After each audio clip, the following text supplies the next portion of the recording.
Достар, біз бүгін сіздермен жеңіл кешкі ас дайындайтын боламыз. Бізге ең бірінші қажет нәрселерді айтып шығайын. 200 грамм тауықтың кеуде еті, 3-4 картоп, мен 3 қостым, себебі көлемдері үлкен, 2 пияз және 1 сәбіз қажет. Одан бөлек томат пастасы және тұз. Ал кеттік енді, достар, тамағымызды бастайық.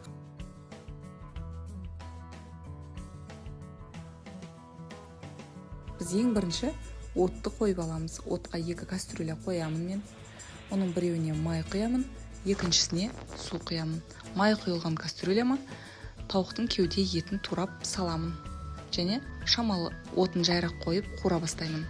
Екінші су құйылған кастрюльге картоптарды турап салып қоямын. Картоптың дәмі жақсы болу үшін лавр листін және жарты пияз қосамын. Қалған пияздарды туралап тауықтың етінің үстіне саламын. Одан кейін үккіштен өткізілген сәбізімді саламын. Және астын араластырып отырып, отын баяу қоямын да, қуыруға 3-4 минутқа бетін жауып қоямын.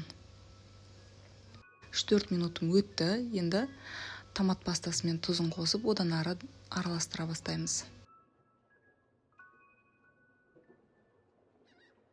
Шамалы қуыруға тағы да қойып қоямын. Где-то 5 минут өткеннен кейін бетін ашып, картопымыздың бульонын алып қойсақ болады, яғни сорпасын. Және универсальный приправа септі мен жерде.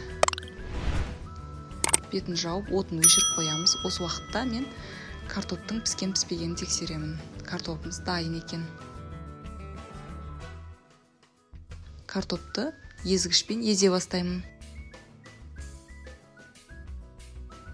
Менде қолымда 10% сливки бар екен, соны шамалы қосып жіберемін. Сливки қосқан кезде пюре өте тәтті болып шығады. Міне достар, легкий ужин деп айтқанымша болмады. Дайын болды біздің тағамымыз. Дәмі өте керемет. Мен мұнда дәмін көріп шықтым қазір. Өте тез дайындалатын легкий ужинымыз дайын болды достар. Менің каналыма лайк басып, тіркеліп қойыңыздар. Және қоңырауша белгісін басуды ұмытпаңыздар. Келесі кездескенше сау саламат болыңыздар достар.